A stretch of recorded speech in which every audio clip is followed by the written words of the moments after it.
Yeah, I mean, it's the biggest thing really actually that rail can do in terms of greenhouse gases is actually modal shift. So we talked to our partners, the International Energy Agency, and they told us in their modelling that in this next decade we need to take about 15% of aviation passengers onto our high-speed rail.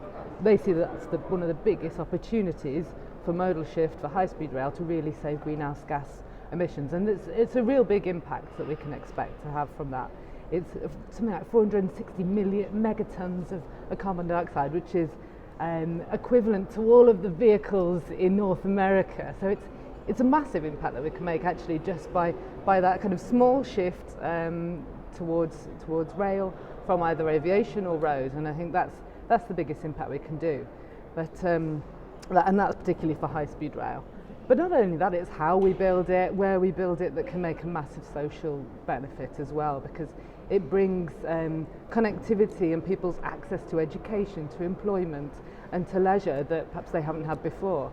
Because one of the Sustainable Development Goals is also around sustainable cities and around access to public transport, and the kind of expansion we're talking about for high-speed rail can really deliver on that kind of mobility access that's so essential as well.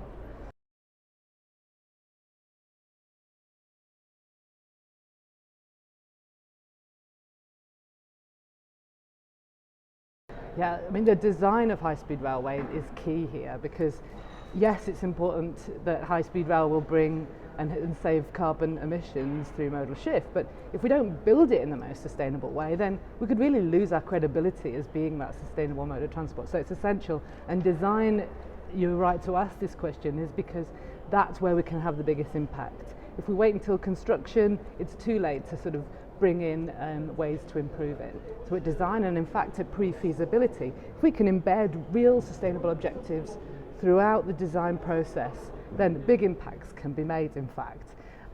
So objectives to deliver on jobs, to deliver on social cohesion, as well as objectives to reduce carbon, to reduce water use, and to deliver a net gain in biodiversity as well.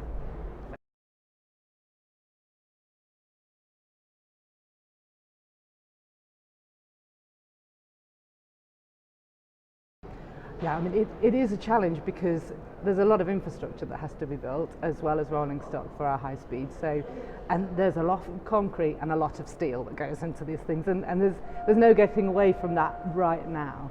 And so I think we really need to engage our supply chain and innovative organisations to really look particularly at those key materials and say, okay, how can we build in circular economy principles? How can we reduce the carbon emissions?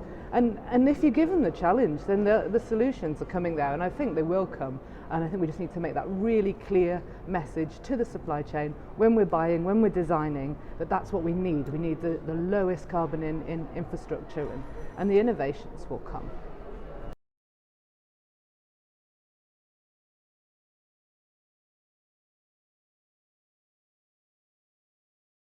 Yeah, multi-mobility is essential if we're really going to attract people to rail, because at the end of the day most of us don't work exactly or live exactly or want to go exactly to the point of a station, right? We always will need at least our legs to get to the station. So mobility in a very multimodal, seamless connectivity is really going to be important.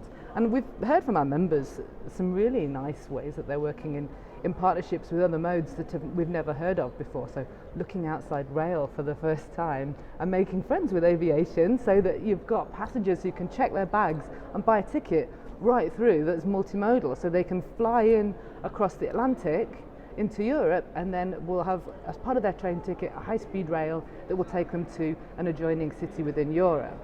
And their bags can be checked all the way through, so they get that really nice, seamless customer experience. It's very possible.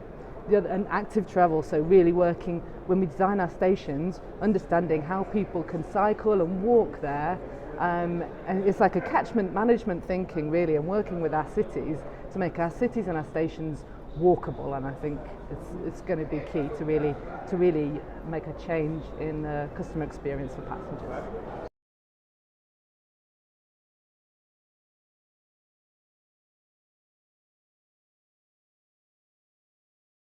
Yeah, I think there does need to be a policy change to really accelerate the kind of action and change that we need in the rail industry.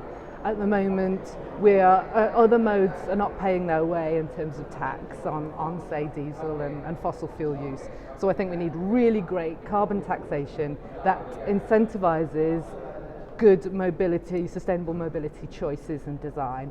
And so we can start to level off that and have a much fairer way to compete with other modes. Absolutely important. And to lead that, there needs to be that policy decision and a target that governments want more people to go on rail and more goods to move on rail. So having a target embedded in their climate action, their climate plans, and will give a really clear sign to the rest of the industry. And I think that's what we need, policy and fair taxation.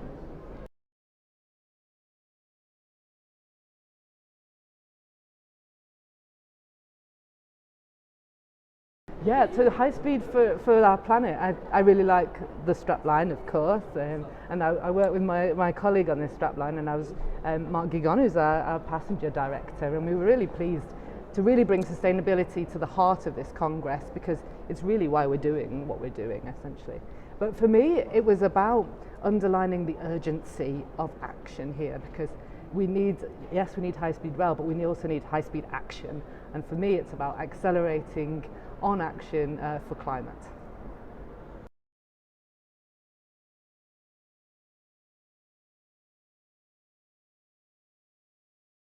I've noticed more as I use high speed quite a lot that railway operators are giving more and more flexible spaces on our stations, right? So I was in Trenitalia. They have some carriages that are for people who like to be noisy and have lots of conversations, very Italian, and some that like it a lot quieter. And I think others where they've got special carriages just for children to be able to play and space for them to be able to play.